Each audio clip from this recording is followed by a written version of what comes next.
Where is the wealthiest place in the world? It's not China. It's not Dubai. It's the graveyard. Because in the graveyard, you will find inventions never invented, businesses never erected, songs never sung, books never written, ideas never nurtured, people never realized. But you want to know something else? You're not in the graveyard yet. We get one life, and every passing moment, we will never get back again. The problem is, you think you have time. Stop wasting your life. How many hours a day you waste, or how many hours a week you waste? And the classic answer is something like 4 to 6 hours a day. You know, inefficient studying, watching things on YouTube that not only do you not want to watch, that you don't even care about, that make you feel horrible about watching after you're done. That's probably 4 hours right there. You know, you think, well, that's 25 hours a week. It's 100 hours a month. That's 2.5 full work weeks. It's half a year of work weeks per year.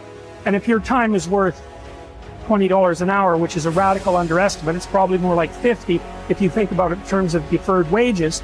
If you're wasting 20 hours a week, you're wasting $50,000 a year.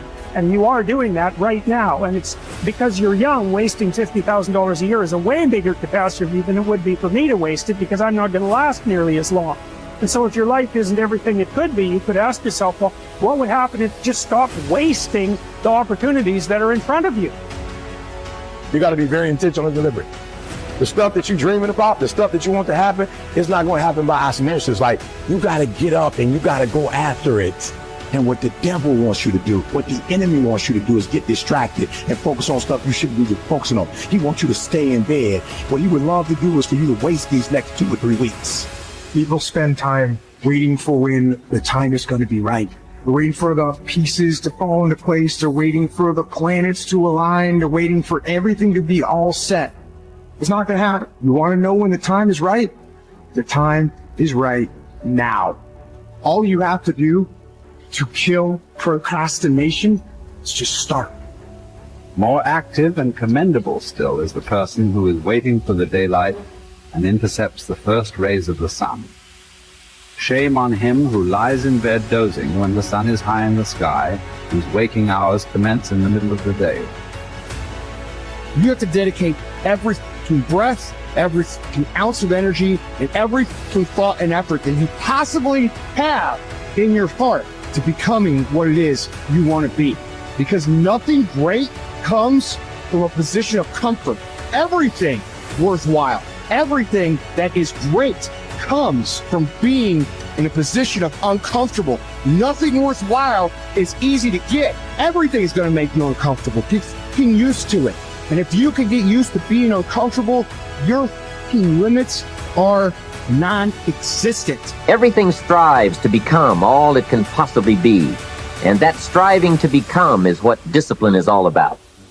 Disciplining ourselves to fulfill our natural potential to become all that we can be. And finally, discipline attracts opportunity. Opportunity is always looking for ambition and skill in action. Discipline taps the unlimited power of commitment. The human will in action, driven by inspiration, enticed by desire, tempered by reason, guided by intelligence, can bring you to that high and lofty place called the good life. Discipline, those unique steps of intelligent thought and activity that put a lid on temper and a faucet on courtesy, that develop positive and control negative, that encourage success and deter failure, that design lifestyle and control frustration, that enhance health and curb sickness, that promote happiness and manage sadness. Discipline, the start and the continuing process that brings all good things. And remember, anyone can start the process. It's not if I could, I would. It's if I would, I could. If I will, I can. So start the new process. You can begin a new habit no matter how small it is. Small isn't important. Whether or not you start and whether or not you continue are all that is important. And don't be deluded by an affirmation. Only affirm what you are truly prepared to do. Many of us delude ourselves with our words into believing that we're making changes and making progress, when in fact our daily activity is taking us in the exact opposite direction of our affirmation. Why would you walk in the opposite direction of your dreams? The man dreams of wealth and walks daily towards certain financial disaster. The man wishes for happiness and thinks the thoughts and commits the acts that take him to certain despair. So to have a prosperous life, start a prosperity plan. To become wealthy, start a wealth plan. Remember, you don't have to be wealthy to have a wealth plan. A person with no means can have a rich plan. If you are ill, start a health plan. If you don't have energy, start an energy plan. If you don't feel good, start a feel-good plan. If you're not smart, start a smart plan. If you can't, start a can plan. If you haven't, start a have plan. Anyone can. Even a bad person can start hearing good messages and reading good books.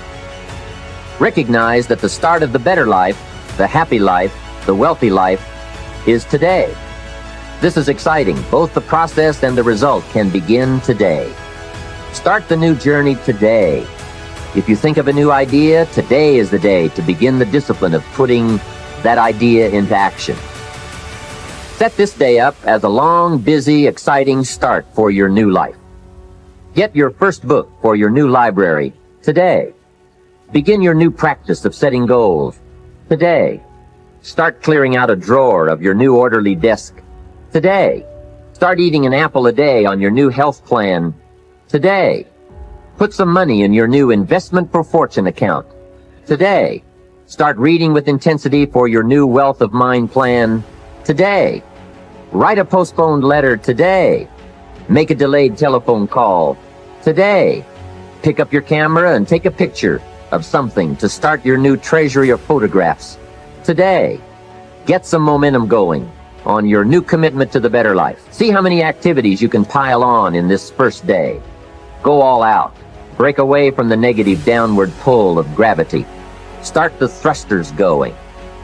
Prove to yourself that waiting is over, hoping is past, and that faith and action have now taken charge. It's a new day, a new beginning for your new life. With discipline, you can't believe the list of positive moves you can make in the first day of your new beginning. What have you got to lose? Only the despair and fear and guilt of the past. Only the dissatisfaction and unhappiness and lack of fulfillment of the past. Only the frustration and low self-esteem of the past. Don't let yourself forget how many doctors have died, furrowing their brows over how many deathbeds, how many astrologers after pompous forecasts about others' ends, how many philosophers after endless disquisitions on death and immortality, how many warriors after inflicting thousands of casualties themselves, how many tyrants after abusing the power of life and death atrociously, as if they were themselves immortal. How many whole cities have met their end? Haile, Pompeii, Herculaneum, and countless others. And all the ones you know yourself, one after another.